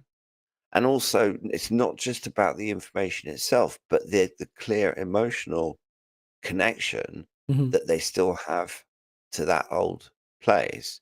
I mean, that was one of the things that completely convinced me that reincarnation must be a thing. And I don't necessarily know how it works or why it works or anything like that. But there's not to me. There's nothing else that explains how those kids know what they know. Yeah. Yeah, you could be right. You It's could actually be quite right. comforting when you think about it. It's a what? Although having to deal with this bullshit clown world again. I mean, I think if Well- there's a choice about being reincarnated next time, I might just have to be a dolphin or a crocodile or a No, shark. Or did something. we not talk about this? Did we talk about this before in one of the other ones, right? So apparently when it comes to the reincarnation bit, when you are going through the tunnel, right? When you see the big white light, do not go into the white light, right? If you go into the white light, you will be forcibly reincarnated almost straight away, right? What you must do is reject the white light and embrace the void, right? And once you've rejected the white light and embraced the void, other gateways will then open and you can choose what to do. You get to choose doing that. whether you want to come back or whether you want to move on and join the universal consciousness. Now, this is nothing. This is not fact or anything. This is just a theory that somebody has come up with and suggests that this is how it works. I don't know.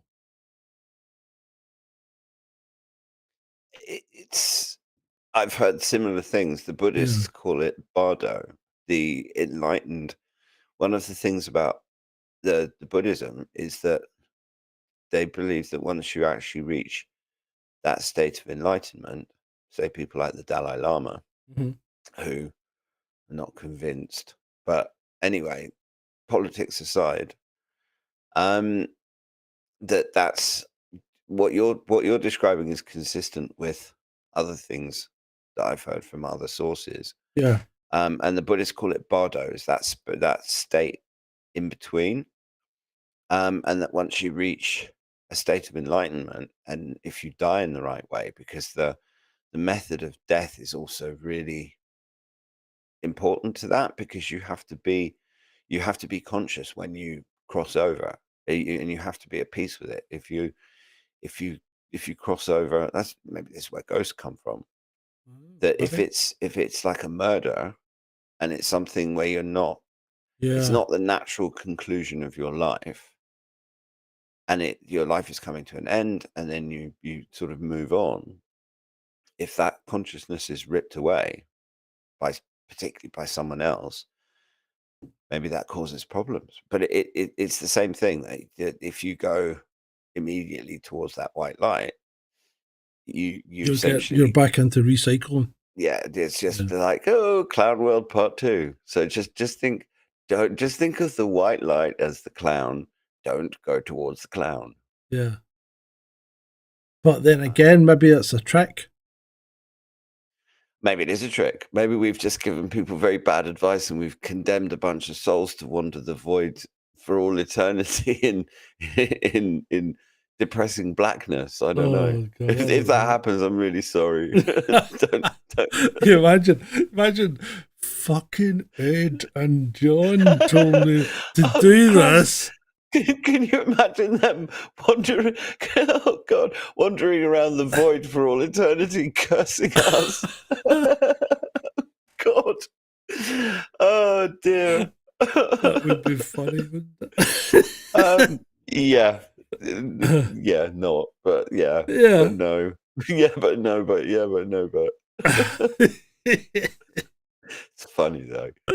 But at the same time, we've got to be able to laugh about it. And I think that one of the things about living creatures is that it's not just humans that have a sense of humor. Certainly the more um I think even dogs can have a sense of humor, or cats, Yeah. because cats just love to wind each other up sometimes.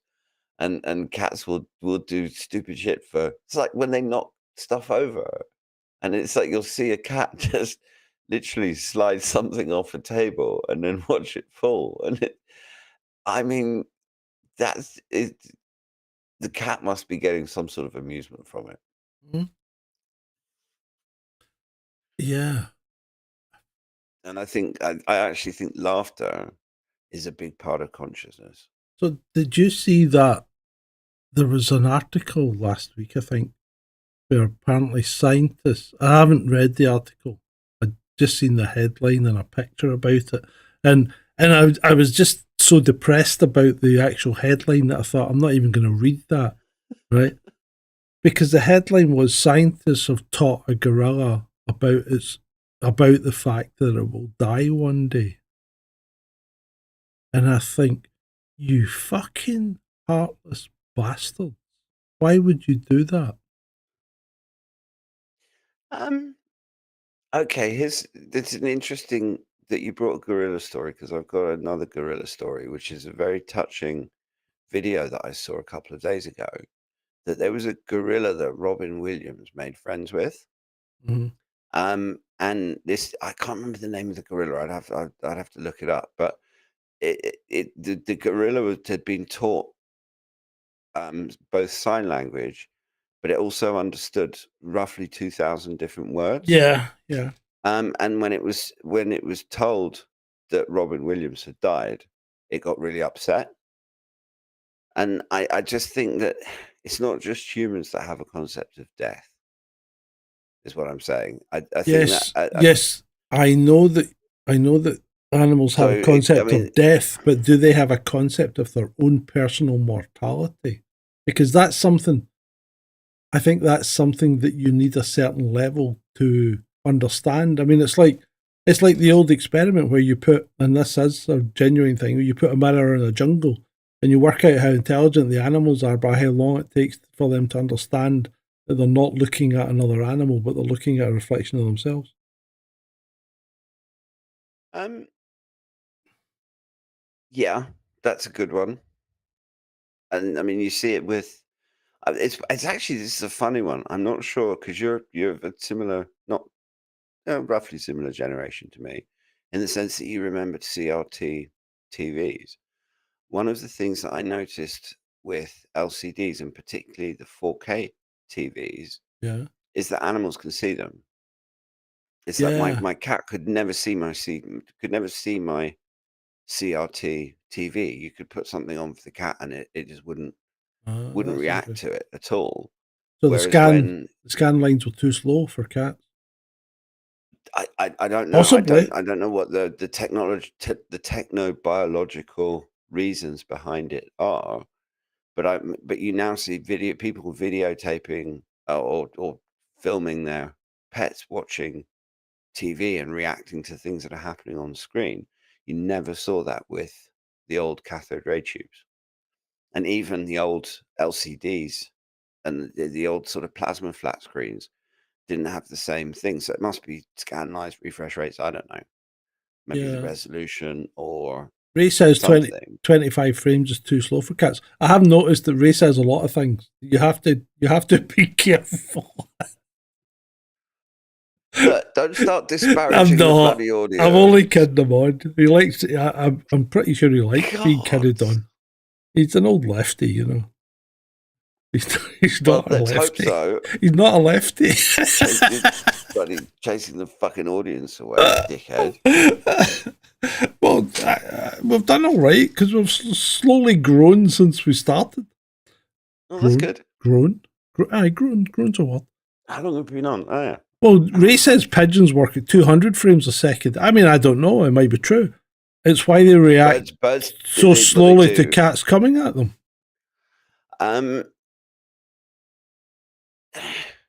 The thing is that cats have got the thing with the cat is their reaction times are utterly insane. I mean, I've seen videos of cats who are reacting faster than snakes, for example. And that's one of the reasons that cats are so predatory as far as birds and rodents and other things are concerned. But the universe made cats kind of cruel as well. Oh yeah, they did. They give them an evil streak. I mean, they're little bastards. They really are. So I want to address Harold in the chat. Why would they have a concept of other people's deaths but not their own? Because, and he says, not dying is the whole point of life for an animal. Yes, but not dying is not the same as understanding of your own mortality. You know, Or understanding the anything else, because I mean, but then I think that sometimes humans you put that anonymous mask in the middle of your bat lev. I just noticed that. I kind of liked it. I did that because it was the mask was a present. Thanks, Kat, if you're listening. And I kind of stuck it up there because I didn't know what else to do with it while I was getting ready for the renovations. And when I put it up there, I kind of liked it. Yeah. It kind of fits. And then when we're doing the show, that's kind of on screen, and that's my Twitter thing. So I don't know. I might change it. Everything's still in flux a little bit. I've sort of been unpacking boxes and deciding what I'm going to unpack and not unpack, and moving things around and stuff. It's fun. I feel like I've moved into a new flat without the hassle of having to actually move and get a mortgage and all of that bollocks. Yeah, cool. Well, it's a culmination of a nearly 5-year project. Well, no, because I've done it in bits. I had to do the kitchen, and then I had to get all the windows done, and then I had to go diving for. There was one. Well, I skipped 1 year last year to go diving, and basically spent all the money that I could have spent on renovations on diving. And this year, I thought to myself, no, I'm going to get it done. And the goal was to have it all done and be finished by Christmas, so that I could sit and enjoy my Christmas dinner in a new flat. And I pulled it off. So I'm rather pleased with myself. Cool. That's nice when you achieve goals. Goals are important. That is indeed. But then if we're going back to consciousness, all of these things, it's like what you're saying about animals like cats, for example, is that they exist much more in the present moment than we do, Yeah, I think they do. because a lot of their reactions are fight or flight Yeah, to start with. yeah, But yeah. then Because it's cats and really easy to but it's more startle a cat. complicated than that, though. The thing is that humans have the the fight or flight thing as well, Mm-hmm. and just because cats and dogs don't have language doesn't mean that they don't understand. And I mean, I'm sure any dog owner who's listening will understand that, and cat owners who are listening, and they have their own particular quirks. I mean, I had one of my friends had an African grey parrot called Dexter.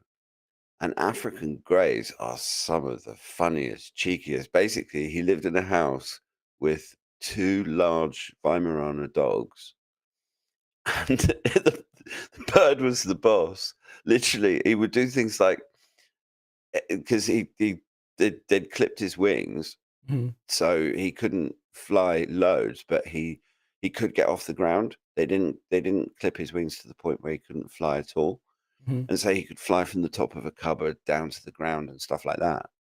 And he literally he'd fly around the dogs and then disappear under a chair, and the dogs would start sniffing under the chair, and then he'd bite their nose. And the dogs were literally petrified of this parrot. And then the parrot they're really good at mimics. Yeah. So my friend and his girlfriend, the parrot would sound like my mate. And then and say something, and then the girlfriend would she'd start responding to him as if he'd said something, and it was just the parrot winding them up. So how does that work? Yeah, Because if see, we're I talking don't. about brain size, Yeah, the brain size. then I mean, the brain size of a parrot must be like the size of a pea. precisely. So how is it that And yet, parrots can yeah, mimic human speech, but a cat or a dog or a dolphin or a whale or an elephant can't? I mean, elephants communicate. yeah, People don't know that, but they have this low yeah. rumble that humans can barely hear. And whales Um, communicate. Dolphins communicate. mm, I mean, but their brains. I mean, their brains are huge. The dolphin's brain's well, about what 1.5 times the size of a human's. yeah, absolutely. Well, here's a fascinating thought. I wonder what, and I've had random thoughts like this when I was diving, because you are kind of completely in the present moment. Yeah. And one of the thoughts that I've had about diving is I wonder what the sea sounds like to a dolphin or a whale, because I mean they pick up sonar, so they can hear things over very large distances. But it must be really bloody noisy with all of the ships and Mhm. yeah, it's crazy. But fish are sensitive to sound as well. You realize that? Um, I've last time I Yeah. was Tapper went diving in aquarium. Egypt. Well, no, it's also rebreathers, the Yeah. CCR systems, the closed loop, Uh-huh. where you're not giving off any bubbles. And I've dived with a couple of friends who are both on CCRs, and the fish react completely differently to them than they did to me. It was quite freaky, because my buddy Did with the CCR could just like go up really close, and the fish would just keep swimming, and I get anywhere near it, and the fish would just bugger off. oh, maybe the fish look at people with CCRs as aquatic people. I.e., I thought there's another of the random thoughts that I've had diving is that I look at the fish and I see a little fish, and what does the fish think when it sees me? yeah. Because I mean, humans don't look fish-like at all. Okay, we might have fins on, Mhm. but that's basically it. Um, but is a fish? I don't know. You've got parrotfish, for example. Now Oh, they're they can't noisy talk. bastards. Yeah, I love them. They're so cool. When they're eating coral, they are Yeah, noisy. Yeah. Yeah, absolutely. They just got to a bit of coral, and then they poo out sand. It's great. Yeah. Just Super. don't tell all the hygiene freaks that that lovely white sand that they're sitting in is actually parrot shit poo. No, parrot fish Parrotfish. poo. Oh dear, right? We're talking about parrotfish, Yeah. but I mean, the thing about the whole idea of consciousness is still valid. Is consciousness? Surely it's not restricted to land animals because dolphins and whales and stuff clearly have some sort of consciousness. Does that extend down to fish? I mean, like seals. Seals just seem to be aquatic dogs. Yeah. I mean, you look at a seal when it pops its head up beside your boat and you think that's a fucking Labrador. I mean, it just looks like a Labrador, you know? Absolutely. But seals can be right bastards as well. But it also depends on the type of seal because you Well, have leopard some that, seals are dangerous fuckers. yeah, But but then yeah, there's others like harbor seals that are actually quite friendly.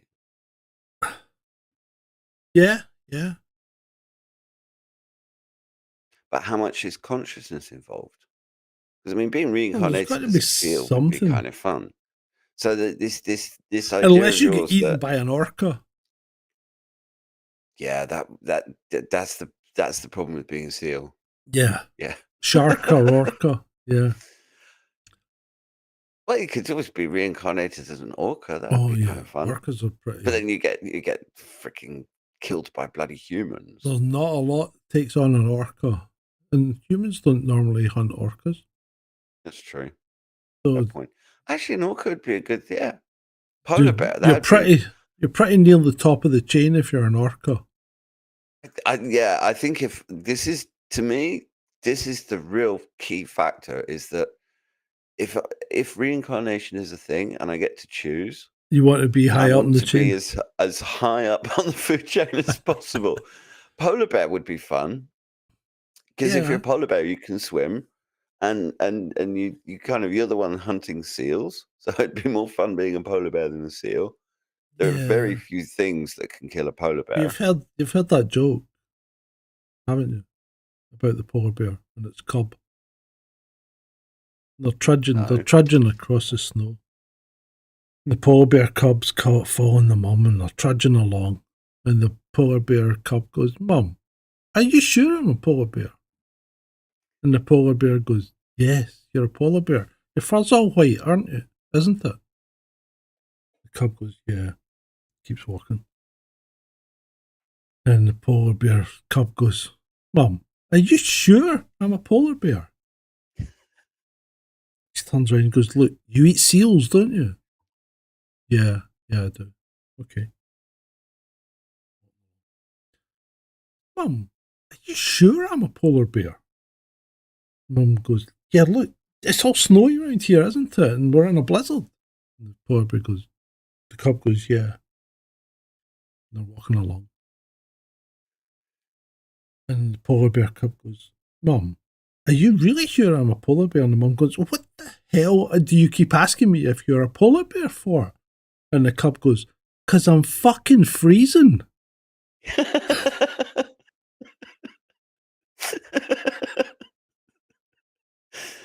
Oh dear.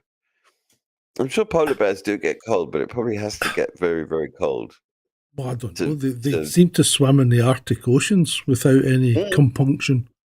So, I mean, yeah. I think all that hair just acts like a massive duvet. Hmm. Well, it's also, I mean, it's one of the really cool things about Mother Nature is the way that creatures are so perfectly adapted to their environment. And then you look at humans who have to survive by adapting their environment to Yeah, but suit them. that's see, that's the power of the big brain, isn't it? You know, But why would the thing that bakes my noodle a bit is why would Mother Nature give us this big brain, but also when it's not make needed. us Well, It's not partially, needed, I think, really, is it? but then how much of that is also the way that we're raised and educated? Well, right. And Hold on. because So, humans are capable of a lot more than we think we are. yeah, but they say that we're descended from apes, okay, and there's quite a bit of debate about that these days now. But the thing is, right, even if you did evolve from apes, okay, why? No Why? idea. Why would you evolve from an ape? Because what's where's the evolutionary advantage? Because let's face it, chimpanzees and gorillas do perfectly well in Africa, right? So why? And baboons and things do well in Europe and Japan. But You know, also we what? ended up a What? weaker version. The thing is The that what? we ended, if you look at humans physically, Yeah, we're if we're weaker than. if we're descended from apes, like the evolutionists would claim, Hmm. and I'm not saying because there's no missing link, so I'm still on the fence about where humans come from, and I'm perfectly prepared to entertain the notion of Anunnaki or some sort of interference in something that created us. I don't know. I mean, maybe God did it. Whatever. I mean, all I know is that the official explanations don't track. They don't make sense. But and Um, it's like humans appeared 200,000 years ago, just mm, appeared. and we don't. The, the fact that we're so. I mean, even just if you look at human babies, there's no. I mean, you've got kangaroos where they have the pouch and the Yeah, little roux has to stick around. But yeah. human babies are completely helpless because the brain is so goddamn big that the human female pelvis, Mhm. as in adult human female pelvis, can't. This is why men and women have different pelvic Yeah, yeah. diameters, and it's still not big enough to get the bloody baby out. So, I mean, to me, that's just a fuck up of evolution. So, how come? So, there's it just doesn't make any sense. It It's doesn't like make any sense. what other mammal Has problems giving what birth? Not very many. not just that, but what other male mammal species loses its hair on its head and it ends up having hair growing out of its nose and its ears, which Yeah. is what happens to most Good guys. question. Good I mean, how question. the fuck does that make any sense evolutionarily? I don't know. There must be something weird going on in the afterlife that you need all that hair in your ears. And the fact that human babies are so helpless when they're born. If you look at pretty much look at baby giraffes or baby crocodiles. I mean, a baby crocodile comes out of Hmm. its egg completely capable of hunting and looking after Yeah. itself, and it doesn't need mum or anything like that. And a baby giraffe comes out of its mum and can Ready to basically run. within half an hour or Hmm. so gets up and ready to rock. And human babies come out, and you need 6 months before the little bastard can even walk or feed No, you itself. need longer than 6 months, mate. Oh, I'm not a fucking parent, so Right. So forgive my ignorance. I know it's not my 6 my months, daughter but walked early at 9 months, right? But um, you're probably talking a kid needs to be about. It's got to be about 8 before it can start to look after itself properly. and that's absolutely fine if you Yeah. live in a village or some sort of civilized human settlement.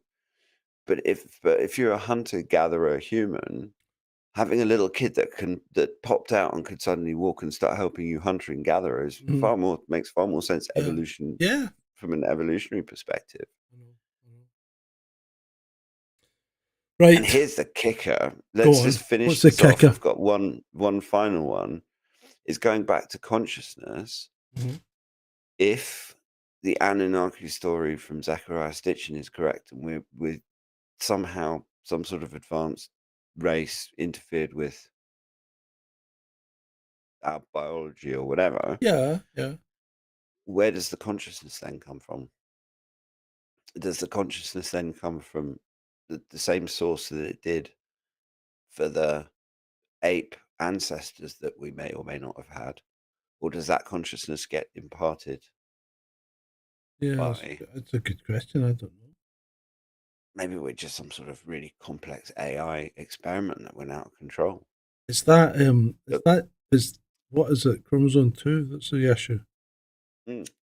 Because that's the one that is fused. Yep. That's the one that's got telomeres in the middle. Mhm. And apparently that can't happen in nature. You can't fuse a chromosome like that.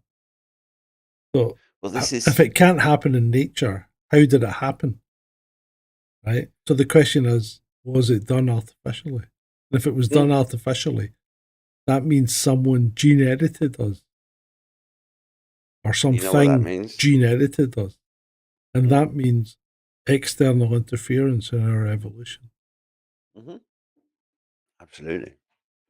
That is a major, major problem. Well, it means that we're all walking, talking rabbit holes. Yeah. Even the ones that, and what's even more hilarious is all of the normies who scoff at us for being rabbit hole dwellers. They're all rabbit holes too. Everyone's a rabbit hole. They really are. Yeah. That's such a satisfying thought, don't you think? I wouldn't read too much into your blood thing. I don't think that's a big deal, to be fair. You know, Julie says rhesus negative versus positive. I don't think the blood thing makes a big difference because that chromosome is the same in everyone. And that chromosome shouldn't exist in nature. That's the one that's weird.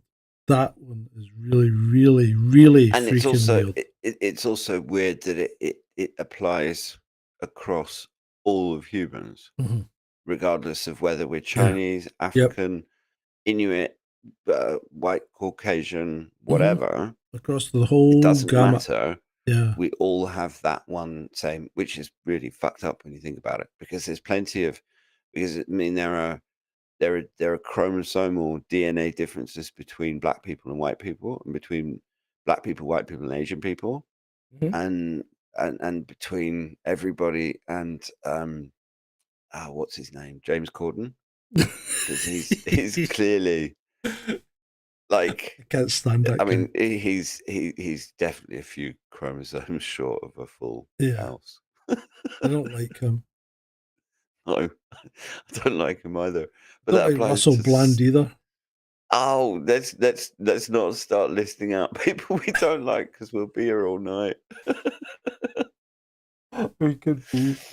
And you're the grumpy one, so your list will be bigger than mine. Oh yeah, my list is long and extensive, just like Mike Johnson.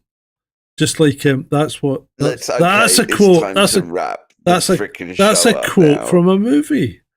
Okay, we're not. Yes, let's just not go there. Good night, everybody. That's a quote from a movie you would never even think of. That's a quote from Top Gun. Yeah, okay. Telling you.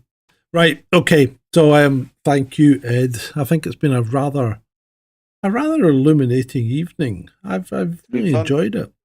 God knows what we're going to talk about tomorrow night, because it's been pretty heavy tonight. There's plenty to talk about tomorrow night. We got dead Russian generals that are connected to biolabs in Ukraine, that are connected to COVID. Well, he wasn't connected to the biolabs. He was connected to exposing the biolabs, wasn't he? Well, yeah. And what else he knew, and who's going to punish, and the fact that they got him. Yeah. There's plenty to talk and about. And then Putin's challenge to the West. Let's play roulette. Yeah, it's like you pick we'll pick the target. We'll tell you what it is, and we'll give you enough time to put all your air defenses, and then we'll attack it, and we'll see if your air defenses work. Oh, and by the way, thanks for letting us destroy all your most defenses in one go. And the thing is that actually the Russians probably know where they all are anyway. Yeah. And let's test. I mean, and the other thing is, what else are they going to test? Because they've said themselves that there's other things in development.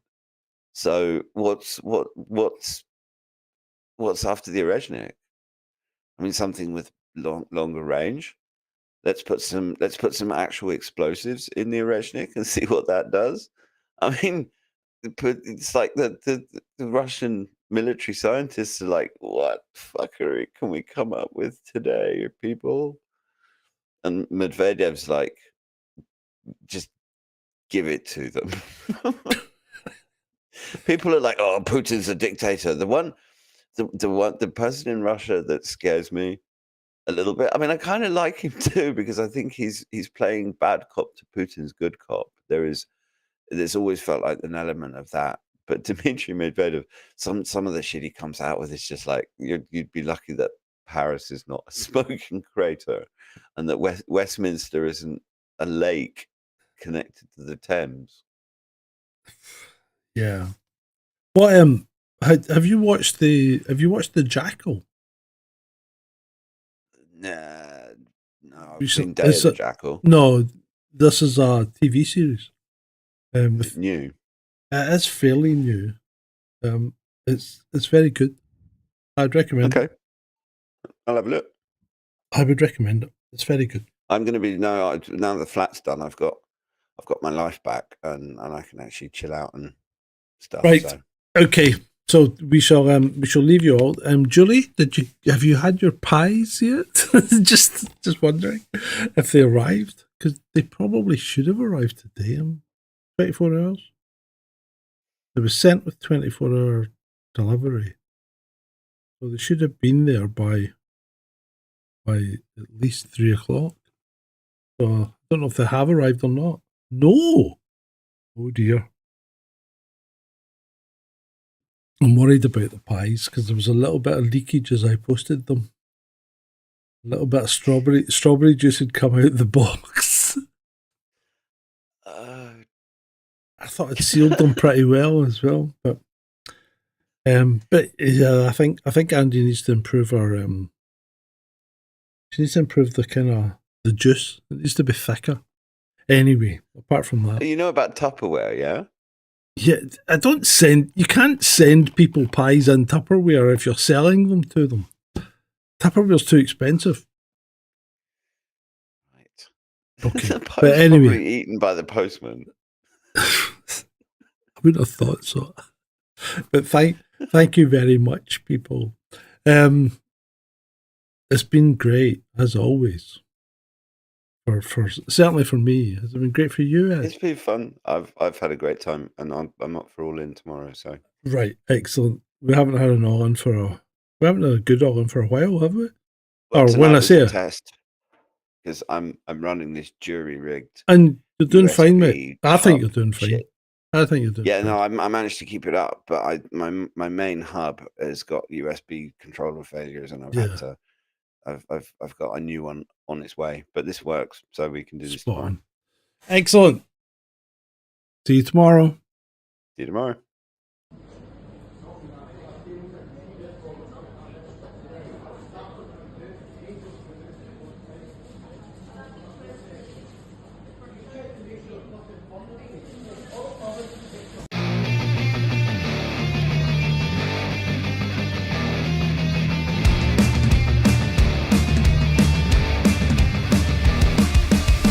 This is not a Christmas. This is not a Christmas song. This is not a Christmas. This is not a Christmas song. The Christmas tree's on fire. Santa's holding the lighter. My parents are both liars. I got gifts, but one subscribers. Thanks for the candy basket. Oh, got another jacket. My stocking's filled with acid. Am I dreaming? What just happened? This is not a Christmas. This is not a Christmas song. This is not a Christmas. This is not a Christmas song. This is not a Christmas. This is not a Christmas song. This is not a Christmas. This is not a Christmas song. My neighbors compete to see who can put up more blinding lights. The kids all wish away the month 'cause they want presents in sight. This year had me so mad. I've been bad, got coal that is sitting under my tree. I think that my Christmas has died. This is not a Christmas. This is not a Christmas song. This is not a Christmas.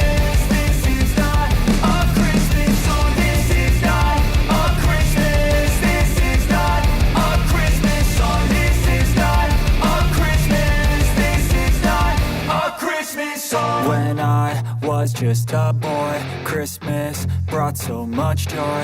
Couldn't wait for the presents and laughter. I couldn't sleep late at night, looking for Santa with lights. Those are the memories I still remember. Then I became a man, lost sight of who I am, but right in front of me was the answer. 'Cause on Christmas I feel joy, and I turn back to a boy.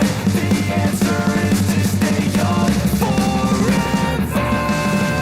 This is not a Christmas, this is not a Christmas song. This is not a Christmas, this is not a Christmas song. This is not a Christmas, this is not a Christmas song. This is not a Christmas, this is not a Christmas song.